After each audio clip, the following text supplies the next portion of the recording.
Boom. Boom. Boom. What is up, everybody? Welcome to the Low Handicap High Proof Podcast. I'm Brady Klotz here with my co-host Tyler Underwood in the lovely confines of our office space here in Noblesville, Indiana. Yeah. How's everybody doing today? Tyler, you particularly? I'm doing great today. It's doing good, doing great. I got a great night's sleep. My boys spent the night at my in-laws, so I had no little kids waking me up early. No kid kicking me in the middle of the night when he's crawling in bed. It was fantastic. That's awesome. I can't say the same for me every night yet, but we're getting there. So that will be another episode of how to play high-level golf while being a father and running a business. Yeah. So stay tuned for that one, everyone.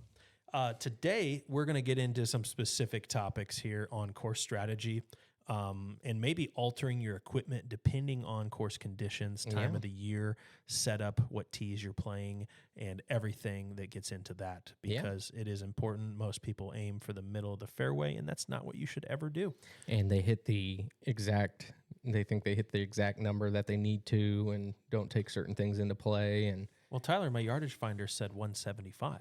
So I have to hit the ball 175, not at the club we play. No, absolutely not. So we're watching horse races as we're doing this podcast too. Ooh. We're keeping tabs on the Waste Management Phoenix Open. Yeah. And so Tyler, when you play a club like we do, and I would put ours up with, and this is going to sound extremely cocky and arrogant, but I'd say we play one of the hardest golf courses in our state. Top three for sure. I think so. I think, they come out with those rankings and, they tell you, these courses are the best ones. I always think our course, which is it's a Sagamore Golf Club. I think it's underrated. I think it always is rated lower than it is. I think it's a lot tougher than some courses that get ranked higher than it, honestly. We love bringing out guests to come enjoy our golf club, but sometimes we take them to Hawthorne so that they don't want to quit golf after they absolutely get dismantled. And Sagamore's a club where that can happen to you, especially if you're in that 15 to 20 handicap range.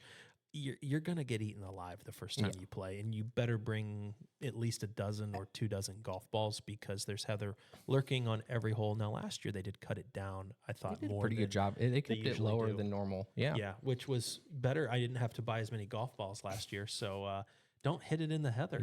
I would say I get a lot of if you're trying to get a deal done, a business deal done, you take them to Hawthorne's so that they don't get the crap kicked out of them.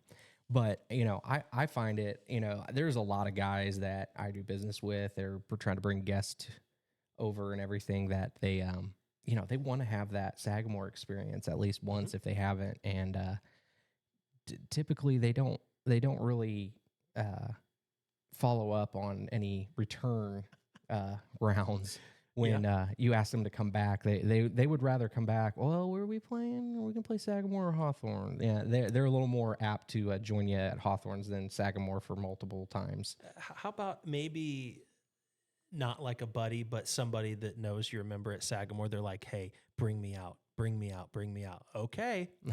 Here we go. Right. Tee it up with the big boys. You got enough golf balls for you today? Yeah. And I do have a story that we will do a segment on. One time my father, God bless his heart, lost 47 golf balls in one round down at whatever the Nick Faldo course is in Orlando 20 years ago. And we played every penalty. We played the rules and everything, and he had one ball left on 18 and kept it in place. So for that, I was proud of him. Oh, there you go. Pressure. He just needed the pressure. Yeah, right. Next time, just take one. Yeah, it was too easy knowing you had 48 bullets when you teed it up for the first hole. Yeah. So, but yeah, I think Sagamore, where we play kind of most of our rounds, I would say majority. I probably play 70-80% of my rounds throughout a year on Sagamore. It helps now that I live on the course, but I think it's criminally underrated. And it's tough. It's Sagamore's it's a Nicklaus design course, so it's got some quirks to it. It's got bunkers and everything is in the wrong spot for most people, unless you play exactly like Nicholas and can hit the ball like him and do that. I think you're guys figure it out though. Guys figure out how to play it, but it is underrated, I think, in the Indiana golf world of how good of a course it is. But it is very tough. And I personally, I think we've talked about this a lot, but I think the greens are the hardest part. Now, putting the greens is great. The greens are phenomenal. They putt pure. They're so good. But it's that approach into greens, and that course does not hold. I mean, you have to you got to be on your game, on your wedge game, and be able to stop a golf ball and everything, because these greens do not hold at all. So you're saying that I shouldn't play the left dash anymore? Yeah, we tried that for a little bit, and it's great for the other part, but for some reason it's not the best for us when we go into the greens here. Yeah. Let's start with the first hole. May as well, because I have holes 2 through 14 figured out, but not 1, 15, 16, 17. Yeah. So hole 1 at Sagamore is a doozy. You've got a long par 4, out of bounds left, out of bounds right, bunkers left, tall grass or bunkers right, tall grass left, bunkers through the fairway. Most people just want to pull out the D-Rock and bang one as hard as they can down the first hole. That's not usually the best option here, but you also don't want to leave yourself a hybrid or a fairway wood into a par 4 to start off your day. Yeah, I mean, number 1 is a tough hole, starting hole. It's not one of those feel good, get you going holes. It doesn't look like there's much to it. It's a fairly straight on hole, but it's a long par 4, and like you said, you want to hit that driver, but there is a lot of trouble in play with the driver if you're not on point with it. If you can't hit that driver, if you can't point and shoot that driver, you're gonna be hurting yourself for that second shot, because just depending on where you're at, and you know what, even if you're in the middle of the fairway in a good spot, the second shot is not easy. No, getting onto that green. And we play the championship tees, because we're champions. So, real champions. it is the 3rd handicap hole on the whole course. Yeah. From the tips, which we did that more 2 and 3 years ago. Yeah. Playing the tips, starting out on a 447 into the wind. And like when you do that in April, it is a par 5. And we do hit the ball a long way. And so even for us, it's been a challenge. But let's kind of go over where the landing area actually is. So I'm drawing the line here. The fattest part of the fairway is 247 from the championship tee. And that puts you kind of bisected in between the bunkers. You're not going to run through, but you still have to hit the fairway, or else, you're looking to make 5. Tyler's going to pull up the hole here.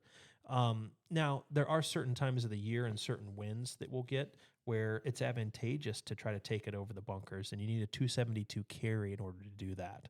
So I'll just get into my strategy. I carry a 2-iron, and I utilize it quite well at Sagamore because the quicker you can get the ball on the ground, the better, until the trouble rolls up at you. And so my play usually is, okay, I have 2 options. I can hit the 2-iron, and I'm probably going to leave myself, let's see here, about 175 in on one, which is still going to be a 7 or an 8-iron in, not ideal hitting to this green.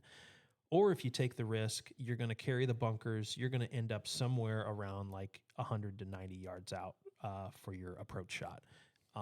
If I hit the 2-iron, I'm hitting a mid to long iron in versus a wedge. So the dilemma that I deal with is, okay, hit the 2-iron in play, trust my iron game, I'm going to get it on the green or around it, make my par and go. Or do I hit the driver, and if it gets a little squirrely, I still only have maybe a 9-iron in from the bunker. Or if you snap it left, you really have no chance of hitting the green. So, Tyler, what's your strategy on one? So for me, I'm not as long of a hitter as you. I'm close. You get it out there. I can get it out there. Don't sell yourself short. Yeah, I'm tremendously short. You're a tremendous slouch. Yeah, exactly. I would say for me is I tend to, as I'm trying to get this hole up for everybody to see, um, I'm a driver guy because if my 3 wood is, I would say my 3 wood is probably one of my more consistent clubs. My driver, not so much, but I need the driver because I need that little extra distance. Because if I hit my 3 wood, I mean, I'm going to be sitting at the 190 to, 185 range, and then I'm still, having to hit a big shot in, and I don't have, this keeps pulling up. But hole your ball flight with the driver is okay on hole one. Yeah, because I can play it a little fade into the fairway. Yeah, I can hit a little fade to soften it up. I'm not getting the photo here of the hole, but there's the bunkers. I can play straight at those bunkers there that are kind of down the middle, and because you said there's the fat part of the green or the fat part of the fairway, but then there's some bunkers, those bunkers are probably. Let's see, if you go to the first bunker from the championship tee, 259, 260 is safe. Yeah, you got 260, and then if you can, me with a fade, I can play it at that one and kind of fade it over towards the next one, which I probably get, you probably get 270, 280, and I can be in the fairway. I kind of need that, but it gets real tight at that second bunker and the bunkers on the right, and it's a real hard landing spot. And I usually like that, but it's tough from there because then the play in, I might probably have like 150 in or so. There's a bunker on the front left that's, guarding a lot, probably 2/3 of the green. Especially when that pin's back left. Oh, yeah. I mean, or even middle. Yeah, and everything on that hole runs down back to the left into that back spot. So there's a lot of times I've kind of gotten into, I play the front. I play towards the front, maybe 5-10 yards on. Because that green pitches to the back. Yes, it goes up. So it kind of has a little bit of a backstop. And so I'll play maybe 5-10 yards onto the front of the green and play it up on that front. And, if I leave it a little short, easy little pitch because everything's running back towards it, or if it's up in the front, it's not going to run a ton. So I've got a nice little shot. I'm playing for a 4, the best I can do to get a 4 or a 5. There are not many times I've played for a 3 there. Yeah, I'd bet my lifetime stats. My strokes are higher on hole 1 than they are on most of the par 5s at Sagamore. Oh yeah, absolutely. I bogey 1 more often than I don't birdie the other par 5s. Yeah. So and it's shorter by like 100 yards than those holes, but it still matters. Talking about playing to the front of the green, we're looking at the graphic here. I'll tell you, if I have an 8-iron or more in, I'm aiming at the right corner of the green every single time. Because this little collection area down here is not a bad place to come in from. No, it's not awful. Yeah. Unless if the ball doesn't draw, it stays out there. You're fine. Yeah, you can play with. You're able to play with the way the green is and everything. You're not getting many. There's not many pin locations towards the front or the back right of that. That's gonna cause you issues trying to chip up onto there. And you don't want to be in that greenside bunker or any bunkers at Sagamore. Yeah, really. There's not a lot of sand in them, which is great out of the fairway. But around the greens, it makes it hard to even get underneath the ball to propel any sand out. You hit ball first quite often. And I call it a 1 shot or a 1.5 shot penalty being in any greenside bunker. And so avoid them at all costs. And even the bunkers on the left of the fairway are tough too. Hitting over a lip and trying to judge the distance right. And I would say, for some reason, we're going towards the southeast. Why is this hole into the wind if the weather goes from west to east? But this hole always seems to be into the wind. Oh, every time. Well, you can say that about a lot of holes at Sagamore. We've played at rounds where every hole's into the wind. Yeah, exactly. It doesn't matter which way you're going. It just seems like the wind is in your face every single hole there. Yeah. So try to get out of hole number 1 with a par. If you get out with a 5, no big deal. You've got a par 5 coming right back to run it back to try to make a birdie on. Yeah, I think what you're trying to do on 1 is not double. Is leave your round's not going to be cooked. I think that hole is that hole you're going to play that hole at a 4.5, probably average. Yeah.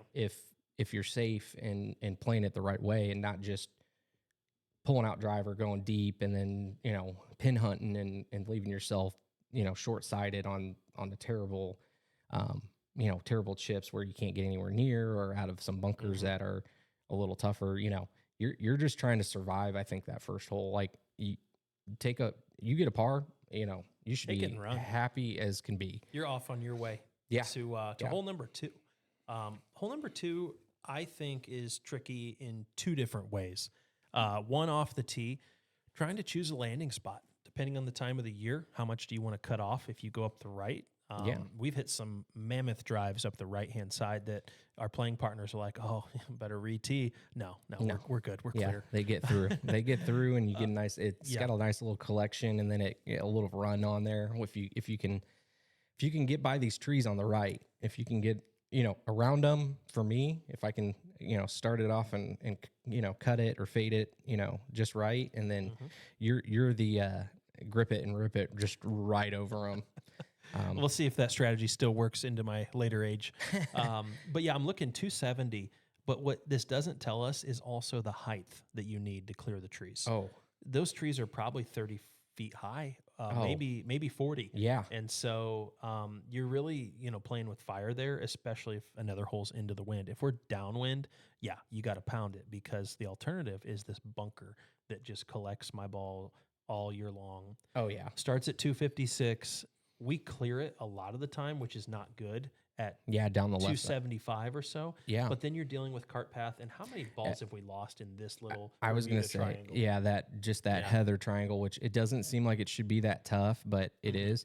And I'd rather hit from over here. Yeah, a little bit, actually. It seems to be a little more, it's more findable over there for some reason, even though it doesn't look like it. But the other thing is, if you pull it at all off that tee, you've got the 2 bunkers there. You've got one that's short that you have to hit it pretty bad. But there's a tree positioned between those 2. And if you get anywhere in there, you've got limbs in your way. You're punching. You're toast. You're toast. You're in, because that next shot, there's 3 more bunkers right in your way if you have to punch. And so you're playing, and then you're looking at a third shot, you're on a par 5, and your third shot, you're looking at, 180 to 190. Like, that's not a good situation. It's not where you want to be. Nope. Sometimes that's how it works, and that's what you got to do and take your medicine. But this one it's pretty key to try to at least get in the fairway. Is this one where it's easier from the championship tees? I'm drawing a line from the championship tees to the sweet spot of the fairway, 286. I think so. And you're not hitting it into the bunker. The bunker from the tips is going to be a good 280 from the tee.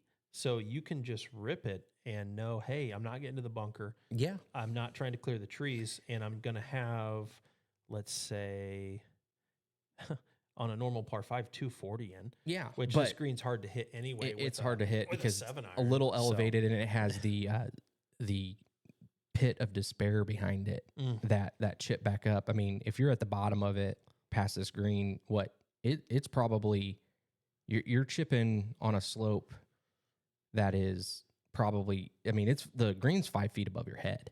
Yeah. And it's a drastic slope. It's a 10 and if you don't, 12 foot, yeah. And the green then runs the opposite way into bunkers. We've all been there. Yeah. Where you can, the amount of times you try to chip it, and if you get too delicate and you don't get enough on it, it's going to hit and it's going to roll back down to your feet or past you. And that is one of the most demoralizing things ever. Or if you put too much on it, it runs through, and then you're in a bunker that is 5 feet to get out, is 5 feet above your head. It's something crazy. But what's wrong with hitting it 225 off the tee, laying up to 170 to have an easy I'll say an easy wedge into this green, an easy 80-yard shot. I mean, I think that's the play. I mean, that's typically what I'm looking for is I'm trying to get into that middle of the green. You know, if I'm 250 to 280 off the tee, and then, you know, I'm laying up so that I'm 100 to 80 yards in. And if we're playing to the pars, left so that you got a straight shot in. You're trying to take some stuff out. You know, you're playing for par. That's how you need to go. And honestly, that's probably the best way to get a birdie there. Yeah, because even if you do pound one, you're still, I'd say, let's not go too far past the tree.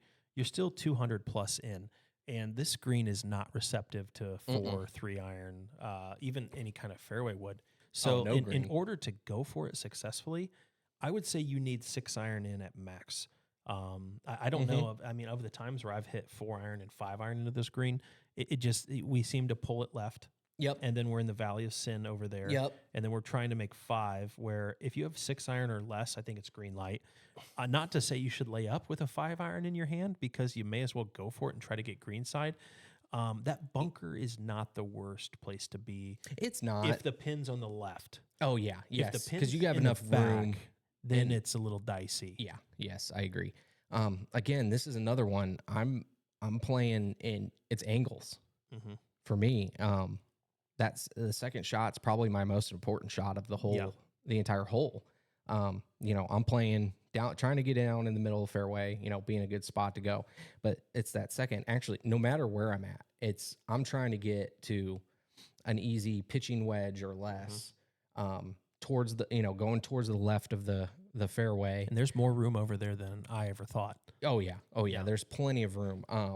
You know, there's the bunker there in the front that kind of runs up next to the green. I would say that one, flying that corner, it can be tough to go up towards the front. I'm thinking on the left side, you know, that bunker right in the front there. I mean, getting over that, if you can do it comfortably, like if you really put a good drive in, and let's say you're only hitting like a 7 iron or something to get over that corner and be sitting safe, great, because then you got a real easy, 40-foot chip. You can, guys like me will, play the bump and run, because I am a lesser golfer than a real golfer. I don't have the flop skills that Brady does. There was one day that we'll get into. It was right before the Ladies Club Championship week that we'll talk about the flop. Yeah, but I'm trying to get a straight, pitch in. So I'm trying to get to the left. So that second shot, I don't want to push to the right. I'm not trying to get into a bunker there on the front. I'm trying to get 120. I'd say for me, comfortably, I'm 100 to 120 is where I want to be. I feel more comfortable with those shots probably than I do maybe my 80, 90-yard shot.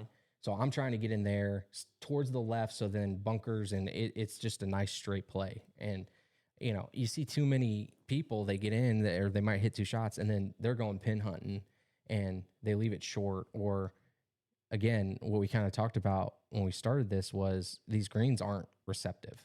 I mean, they're small. And they're small. And if you can't back these up, or if you can't get a ball to stop, I mean, you can't be pin hunting. You've got to play 10 yards short, because that thing's going to hit and it's going to roll. Well, let's scenario. They'll put this pin in the back sometimes. Yeah. And it's just a nightmare. Oh, yeah. Excuse me. If we knew the pin location on the tee, I think that tells us what we need to do.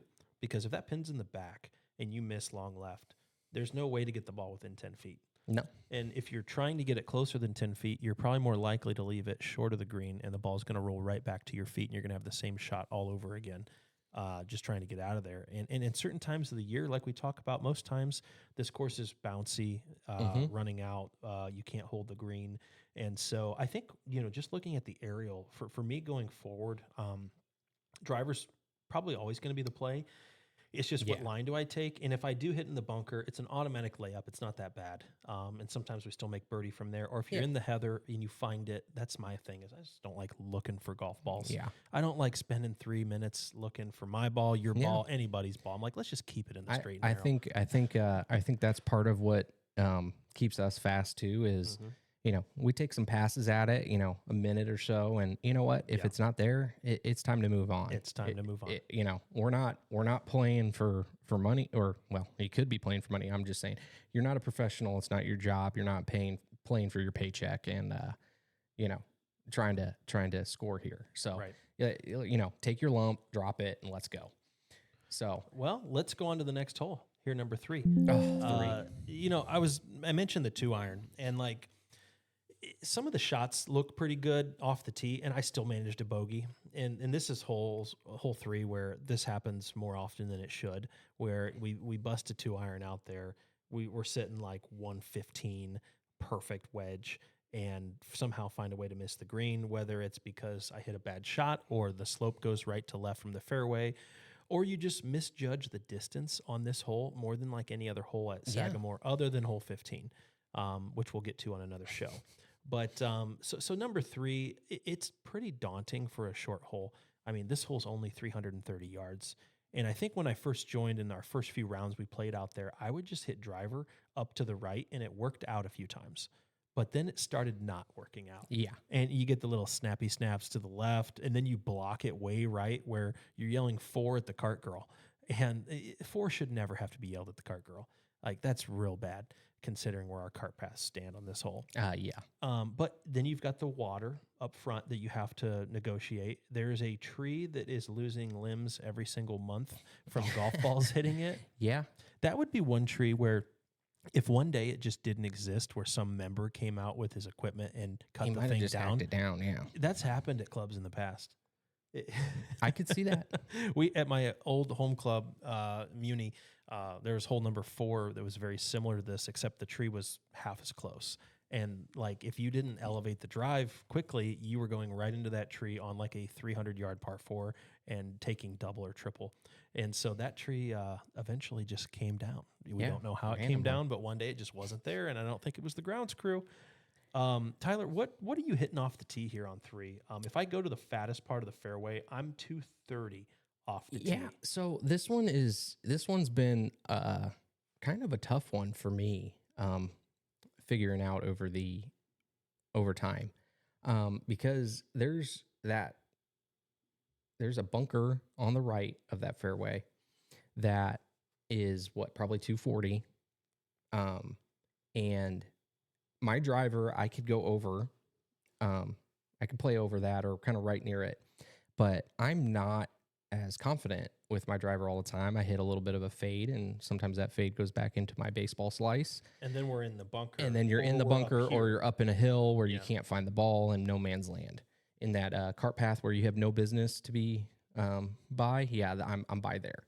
So I've played my 3-wood a lot there, and what that leaves me, a lot of times it leaves me about an 8-iron in, I would say, because I just feel confident that I can put that kind of in the middle, and I'm playing that. It's probably 220, 210, 220 to get to that with my 3-wood, and I'm sitting in a good spot, and I can figure out from there with an 8-iron.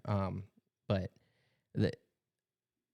I wish I could be farther, because that angle in from the right side, or if you're just past that bunker and everything, it's a lot easier of a play in because of the way the bunkered on the front left, and the water that you don't have to play over, because it just makes the green is very narrow front to back. Like it is, front to back. Well, you don't have a lot of too. Like that pin's front right, you only have a third of the green to work with. Yeah, exactly. And when it's in the back and you go for it, like how many times have we seen the ball land on the back edge of the green and bounce through and into the water, or the heather, and then you're dealing with swans chasing after you, and that's never good. Yeah. We don't have to deal with geese though. I'll tell you that. Yeah, no, the swans have taken care of those geese here, but so that's the hardest part, I think. But playing again. This is another hole where I find myself playing it to the front a lot. It does roll back to the back left, and it works right to left, to left. So I'm playing up there. It's not fat. That's probably the hardest part. Is it's not very. You don't have the front of the green is the thinnest. Front to back. You don't have the most room. Well, and that bunker, that front bunker just creeps in, especially if you're going even for a middle pin and you tug it just slightly and don't have the distance. But you can't fly the ball pin high here either. So going back to playing to the front right portion of the green, no matter where the pin's at, is always the play. I don't care if you have 80 yards in. It is still the play because that ball's going to work towards the hole. It'll work towards it. And honestly, if you leave it short, you're not in the bunker. It's fairly flat. Where you don't want to be is that bunker on the right or short right in the rough there because you have to flop. You have to flop. Everything runs away from you. Whereas, you play to that front, you hit it, you get towards it lands there, it's going to roll back, which is great. If not, and you leave it a little short, it's going to be right on the front of the green. Again, rolls back. You can take a nice little easy pitch, try to get it close and, save the hole and not cause too many problems. Yep. Absolutely. And I've kind of drawn a line here.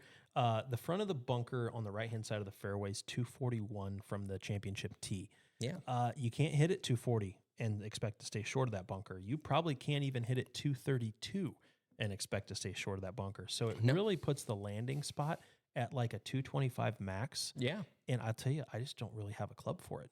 If I take a fairway metal, we're going to be rolling the dice with that bunker. And if I take a 2-iron, and even if I landed at 220, the thing's still going to roll out 25 yards.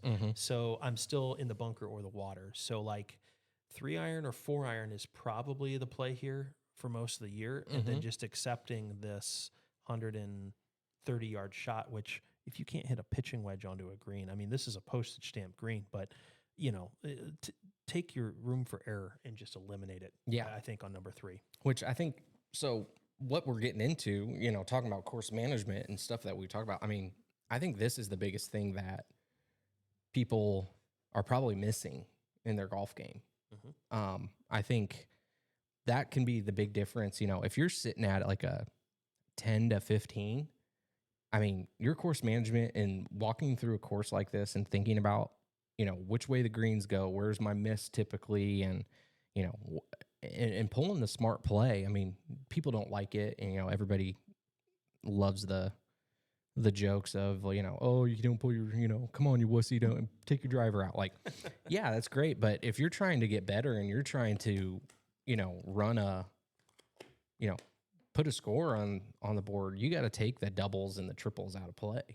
And that's what the difference, I think. I mean, guys that are like I said, like a 10 to a 15, I mean, they could drop. You could easily, if you just actually thought about it and played some smart plays and really thought about the way the course is set up when you're playing, that doesn't have to slow you down, by the way. That doesn't have to make you a slow golfer. There's plenty of time to know. You're going to know what to do. Looking at you could drop 3 or 4 shots easy on your handicap just by course management and knowing, where a bad miss, where you should not be playing is. I'll tell you one thing on these first 3 holes that you cannot do is hit a draw. No, it's tough. Look at 1. If you draw it, you're running out of fairway. You're in the bunkers. You're in the short left bunker. And you've got it guarded with that pin on the front. And on 2, if you draw bunkers, because you got to avoid the trees. And on the second shot, you're going in the Valley of Sin. And on number 3, draw, it's going to take the contour of the fairway. And even if you land middle of the fairway with a draw, you are holding your breath that the ball does not bound into the pond. Yeah, exactly. And then if you hit a draw in with the second shot, that ball is going to bounce twice as much to the left, and you may be running off the green into the water. So welcome to Sagamore. If you hit a draw, you're going to have to learn how to hit a cut. Or you're not going to have a good day. I think, Nicholas was kind of a cut guy. He was all about the cut. The cut. And he never wanted to aim at trouble. He always wanted to aim away and work it towards the trouble, which I think a lot of people that hit are maybe one-dimensional golfers. They always aim at the trouble and then try to work it away. Yeah. And then when you hit a good shot, it's like, wait, it went straight. I hit a good one. I'm in the trouble. Yeah. So like on a hole like 3 here, the trouble's primarily left. And so aiming right center of the fairway and trying to hit a slight cut, it's not going to hurt you. Yeah, it should. And so, yeah. Want to move on to hole number 4? Yeah, let's do that. All right. This podcast is sponsored by Maker's Mark whiskey, the finest whiskey in all of Kentucky. Well, we wish it was sponsored by that. Buffalo Trace, Maker's Mark. Any of you guys want to, hop on here? We'll gladly do some tasting and some and some sponsoring. Just not Old Crow, some ad or Snake Eyes. None of that stuff. Kentucky Gentleman. No, I had enough of that in college. Anyway, number 4, we finally get a par 3, and you're thinking, oh my gosh, when's the relief going to come out of the first 3 holes? It's not. It's actually getting harder. About 165 yards most of the time. And unless the pin's up front, that yardage doesn't change because the green is very horizontally placed. So if it's right or if it's left, middle or back is all about the same yardage. You get about a 10-yard relief on the front, but then you're landing it on a postage stamp. So here's another hole that has a Valley of Sin down to the left, and I find my divots down there weekly because I'm often in the same spot. And it's just really a par 3 that's impossible to attack if the pin's on the right-hand side, because you could land your ball in the front, and it's still going to bound back into that back bunker. Oh, yeah. So let's just assume a middle pin here, just for this example. And, your 165 shot, I think more often than not, I'm hammering an 8-iron in here, and I'm trying to kind of hit a cut. And so I'm aiming away from trouble, working it towards the trouble, where if I hit it straight, I may be on the edge of the green. I may even be in the Valley of Sin, but at least I have a second shot. But this all comes down to shot shape. So if I'm on the tee box, I aim in left corner of the green, and I try to just say, no matter what, this ball is going to go from left to right. I think I'm usually going to be okay. I'm not typically going to overcut an 8-iron by 20 yards. If I overcut it by 10, I should be right next to it. And if I hit it straight, I should be okay. If I pull it, I am in a dicey position. Yeah. And so, when the pin's up front, though, it takes one club away, which is great. But now you really have to thread the needle. I mean, you only have, as far as green to green, you have 15 yards of window to land that ball. And that's just throwing it right through the tunnel right there. Oh, yeah. Whereas the green in the back, you have 40 yards of actual green. Yeah, but what's the carry? The carry over the water? Over the water to get to that back fat part. Well, I'm going to say you're going to have to carry it just past the fringe. Oh, yeah. Okay, so it's going to be about 160, 161. 161. Yeah. Yeah. So now you better hoist it, but you better not hit it 176. Because it's going to go through. Right. Or you better not hit it 170. Really, you better not hit it 165 because that's back bunker, and that back bunker slopes down. And so you have a ball running away from you situation on the bunker shot, which I think I've successfully completed once in my life on this one. And the back part of that green all runs back towards the water. And this is a hole. It's you got to be playing. Again, it's a play safe little bit shot. You're not you're not cozying things up. The only nice pin here is when it's back middle. Back middle. Because that's when we all stacked it to 30 feet. Yeah.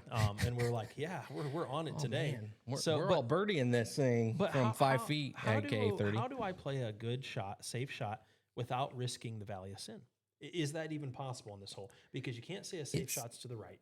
You can't go right. Am I really going to play to lay up on a par 3 to just miss the green short left? I don't think that's a bad play. I've done it before where I'm like, gosh, I'm so sick of this hole where it's a wedge or a 9-iron on the front, and I'm just going to play it here so that it doesn't go into the Valley of Sin, and I'm going to make an easy 3. Yeah, I mean, it's hard because it's defensive. Yeah, it's defensive. There's a lot of holes you have to be defensive on this course. I don't think there's a lot that you are really, going after. For me, this is not a hole to go after. No, I don't think it is. This is probably not a high birdie hole. I'm playing 150, which should be just on the green a little bit, maybe a third of the way on. The green slopes up on the front there, and then once you get to the top, it kind of goes back down to the right. And I'm probably playing 150 towards the front third of the green, and then letting it kind of die in. If the pin's up in the top in the middle-ish, it'll kind of roll up in there. If not, I've got a nice uphill putt. But if it rolls out a little bit and pins down to the right, it's going to roll. It's going to feed that way. Putts aren't great if you're, you can easily get a 35, 40-foot putt that's, all downhill to the right on this. But I think that's a lot easier of a play than, trying to land it in a 5-yard window at 161 to 165 so that you're not going through. The other problem, though, the problem with my play, I think, though, is it's the water with it coming all the way up to 160. If you don't, if you hit a little fade like I do at times, you be tugging on that right side, and it's a pretty quick drop off. You can end up in the water a lot. You got to be pretty precise. So I think, honestly, I think the best play is probably that front third of the green, somewhere in the 150 range, 145, 150, playing on the left side of it. I think if you play that yardage, I think the value of sin in that back left kind of comes out of play. Yeah. Even if you're not on the green and you're in, kind of the first cut there. Because no matter what, I think you're short of it. Going right is always going to be a disaster, no matter if you even cover. Oh yeah, because it's too hard to hold those holes.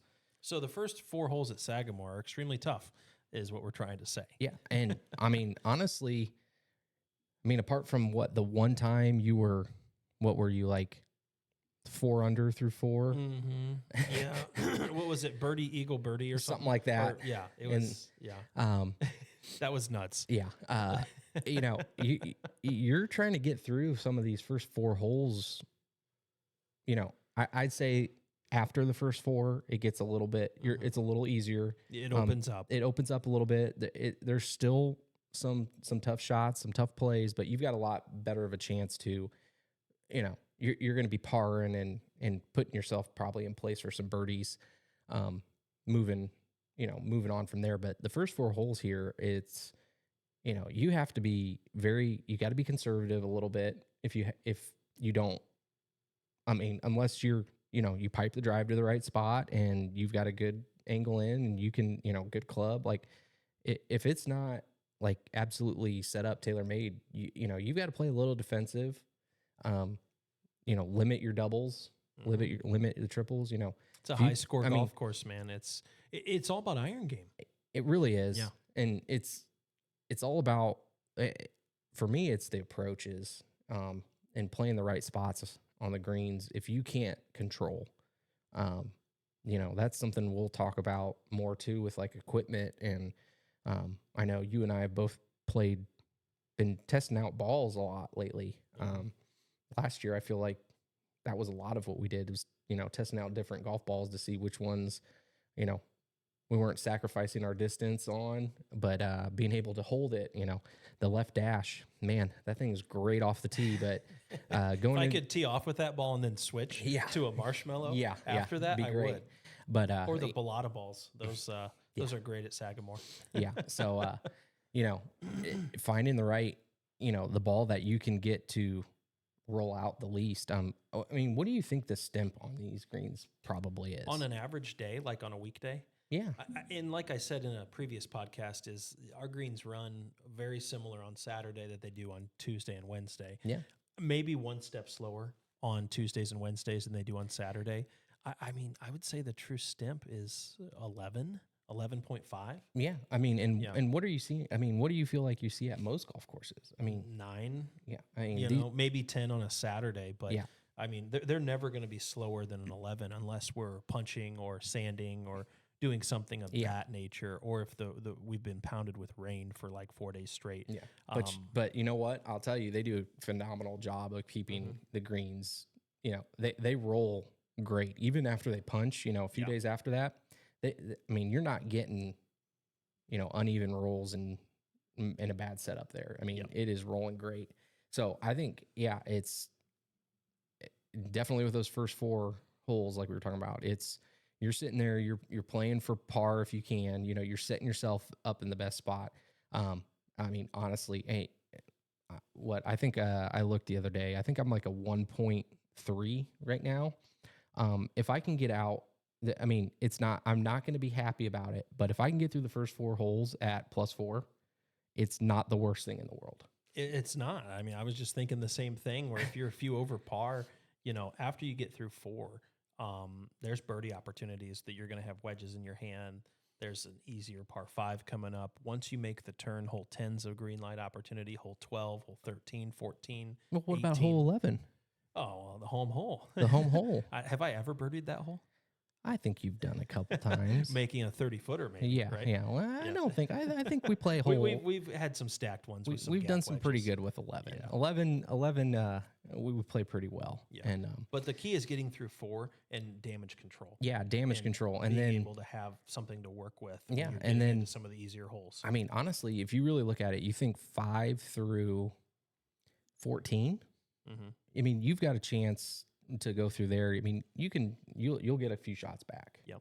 Probably Play your 2 cards or right. 3 shots back. I mean, if you're playing it right and you're not kind of all over the place, and again, it's and that's what it is for any golfer really, but especially, you know, guys like us and what we're talking about, you know, limit your doubles or limit your triples. Like if you can knock those off your scorecard, and you know, the worst you're going to do is bogey because you're playing smart and you're in good spots. I mean, you're going to be you're going to score anywhere.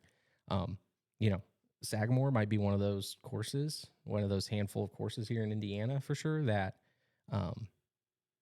you know, bogeys are going to be, you know, bogeys, you're going to have bogeys, and they're going to be, you should be kind of happy sometimes. I mean, it's just not an easy course to, you know, you're not flag hunting, you're not pin hunting, things not sitting soft, you're not, you know, you're not 2-putting everything for par for, you know, a bunch of holes. Like 3 putts, eliminate the 3 putts by being in good spots. But there's just so much, you know, we're saying 5 through 14, there's opportunities, but there are a lot of opportunities to screw those up too. Mm-hmm. Yep. Plenty of times we've been under par through 4 and then we give it all away. Yeah. But I think the key out of episode 2 so far has been work on the fade off the tee and work on your iron game and having your distance control honed in. And we'll get into this more with trajectory and, you know, shaping the ball and aiming spots in the future. But as far as the first 4 holes go at Sagamore, hit a fade off the tee and get those irons sharpened in. Yeah. On the next podcast, we will go through holes 5 through 9 at Sagamore to get you through the front 9, and then so on and so forth from there. Yeah. For the low handicap, high proof show, this is Brady Klotz, my host Tyler Underwood. We'll see you next time.